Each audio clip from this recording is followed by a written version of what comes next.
But it's just an interesting thing where we think about how we approach the occult in general, or esotericism. We're attracted to it almost on a base level of aesthetics, or a power fantasy. Mm-hmm. And this is incredibly things like, if we look at a lot of people, myself included, on these kind of things, it's like, why did I want to get into this? I wanted power. I wanted to be able to make money appear. I wanted to be able to take control of things. Mm-hmm.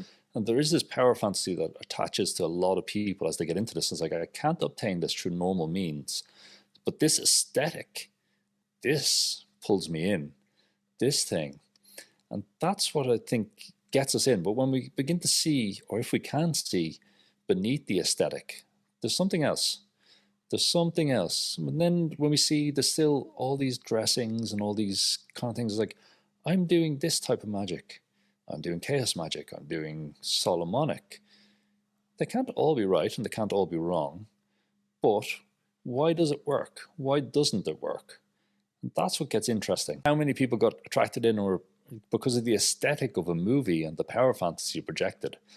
And then they were like, kept in it. And then some of them stuck with it and then dropped off after a while. But some of them, I know some witches who, that's how they got into the craft. That's how they got in. But then they found something else beyond this aesthetic. Right. That they're able to go and discard the kind of crafty movie idea. But there's still something there. And that's what I find interesting, decades probably. But they're just buying into an aesthetic. And that's one of the first barriers. It's one of the first things that will get in the way of it. Show you things that aren't real, delusional, non-delusional, non-havers. But if you're sincere, and this word is incredibly important, if you sincerely approach it, he said, eventually you'll find something real. And that is one of the big things we need to do when we're approaching this kind of work. It's just true sincerity just to progress. Mm-hmm. And that's how it comes. It's very interesting, and when you first pointed this out to me, I found it a very good tool, a very good lens to look at things at. Not in a judgmental way, but more of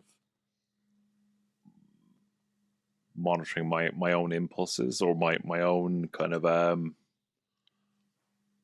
attraction to things, and trying to unpack, well, why is that attractive? Why is that interesting?